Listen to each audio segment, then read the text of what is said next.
Hello friends, good morning and welcome back to my channel. কেমন আছো সবাই? আশা করি সবাই ভালো আছো, সুস্থ আছো। আমিও মোটামুটি বেশ ভালো আছি। তো এখন বাজে সকাল 7টা। ভিডিওটা এখন থেকে স্টার্ট করলাম তোমাদের সাথে নিয়ে। তো ঘুম থেকে উঠি, বাসি ঘর দালানগুলো ঝাড় দিলাম, মানে ঝাড় দিচ্ছি।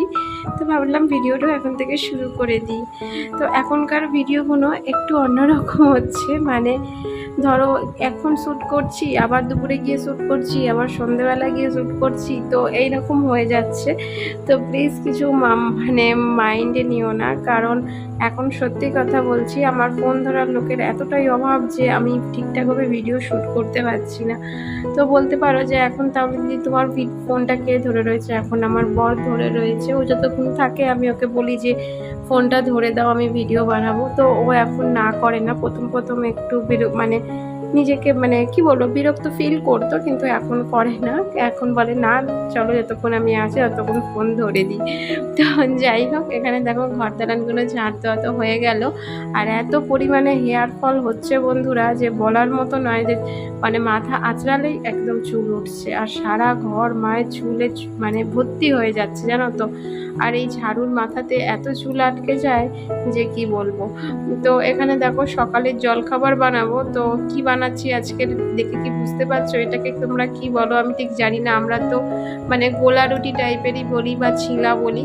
মানে এটা কি বলো তো, মানে আটার মধ্যে এখানে একটু ক্যাপসিকাম, গাজর, তার সঙ্গে একটু পেঁয়াজ দিয়েছি, আর একটু নুন আর একটু হলুদ দিয়ে ভালো করে মিক্স করছি, মানে একটা গোলা বানাচ্ছি। যেমন জল মানে গোলা রুটি করে না, ঠিক তেমনই, বাট এর মধ্যে শুধু আমি একটু সবজি অ্যাড করে দিয়েছি, যে কারণ ছেলেকে দেবো তো। আর সকাল সকাল প্রতিদিনই এতটা আনহেলদি খাবার আমাদের হয়ে যাচ্ছে যে একটু হেলদি খাবার না খেলেও নয়।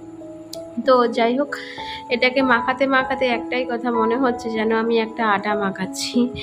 মানে কি বলবো, যেন মনে হচ্ছে আটা মাখাচ্ছি। তারপরে একটা দেখো ডিম ভেঙে ফ্রিজ থেকে দিয়ে দিলাম, মানে ডিমটা দিলে একটু টেস্টটা বাড়ে, তো সেই কারণে ডিমটা দিলাম।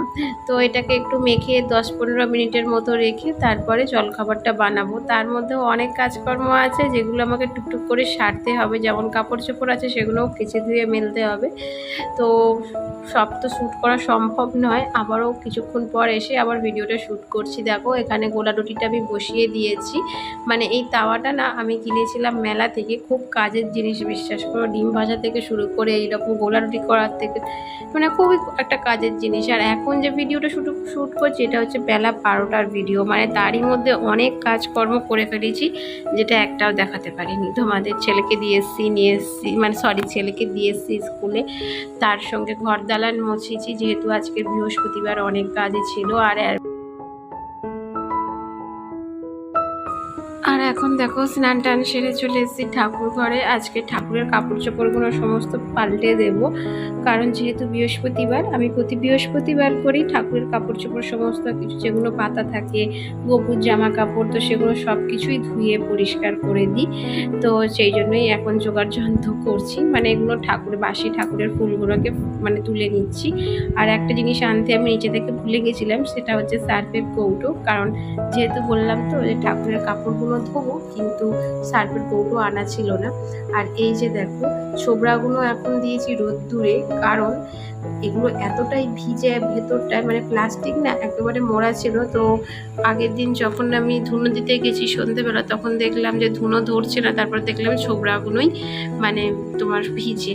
তো সেগুলো রোদ্দুরে দিয়েছিলাম, দেখলাম কটকটে করে শুকনো হয়ে গেছে। আর এখন দেখো ঠাকুরের কাপড় চোপড়গুলোকেও একটু মানে ভিজিয়ে দিলাম সার্ফের জলে, কারণ কি বলতো, রোদ্দুর থাকতে থাকতে এগুলোকে ধুয়ে না দিলে আবারও পড়ে থাকবে সেই সন্ধ্যের অপেক্ষায়। কারণ এই পুজোর সময়, মানে পুজোর টাইমটাতেই আমি খালি ওপরে আসি আর কাপড় চোপড় মেলতে আসি, না হলে আর ওপরে আসা হয় না। আর দেখছো তো কি রোদ্দুর, 2 দিন হলো এত অস্বস্তিকর গরম পড়েছে যে ছাদে আসতে গেলেই না খুবই কষ্ট হচ্ছে।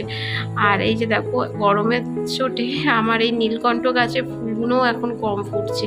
বৃষ্টির জল পেলে না বেশ তরতাজা ফুল হয়ে, মানে গাছটা পুরো নীল হয়ে থাকে, কিন্তু মানে এখন সেরকম নীল ফুল আর ফোটে না গরমের জন্য। আর এখানে সাদা ফুল দেখো ভর্তি হয়ে গেছে। এইটুকু গাছ, কিন্তু এইটুকু গাছে কত সাদা মানে সাদা জবা ফুল ফোটে। আর ওইদিকে আছে যেহেতু বৃহস্পতিবার, আর আমিও কালকে রাত্রিরে গিয়ে ঠাকুরের ফুল এনেছি। যেহেতু বৃহস্পতিবারের আমের পল্লব, পান, বেলপাতা, কলা এগুলো তো পাওয়া যায় না, যে তো সেই জন্যই কিনা। আর এই যে দেখো এখানে আমি ঠাকুরের পিতলের বাসনগুলোকে মাজবো, তো সেই কারণে একটু পিতাম্বারি ঢেলে নিলাম।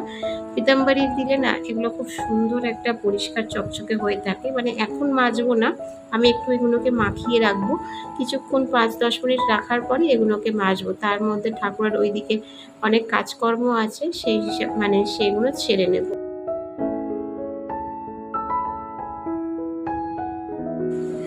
প্রথম না বন্ধুরা, আমি পিতলের বাসন মাজার জন্য লেবু, তেঁতুল, টক পাতা, যেগুলো সেই ছোট ছোট গুঁড়ি হয়, মানে বন জঙ্গলে হয়ে থাকে রাস্তার ধারে, তো সেগুলো ব্যবহার করতাম। কিন্তু তারপরে ভাবলাম যে না, পিতাম্বরী তো দোকানে কিনতেই পাওয়া যায়, অনেকের মুখে শুনেছি পিতাম্বরী দিয়ে খুব সুন্দর বাসন পরিষ্কার হয়, পিতলের বাসন।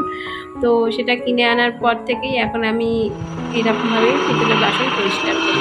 আর এই যে দেখো, মানে একটা মাথার উপর দিয়ে প্লেন যাচ্ছে, তো ভাবলাম এটাও তোমাদের সাথে শেয়ার করি। মানে সরি, এটা প্লেন না, এটা হচ্ছে হেলিকপ্টার। অনেকক্ষণ ধরে মাথার উপর ঘুরছে জানো তো, যেহেতু আমাদের বাড়ির এখানে এয়ারফোর্স, মানে এয়ারফোর্স দুটো এয়ারফোর্স রয়েছে আমাদের পলতায়, তো সেই কারণে না এটা ট্রাভেল দেয় জানো তো।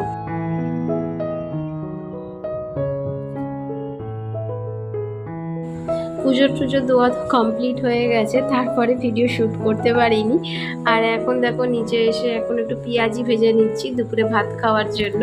তো বন্ধুরা, আজকের ভিডিও এখানেই শেষ করলাম, আবার দেখা হবে নেক্সট ব্লগে খুব তাড়াতাড়ি।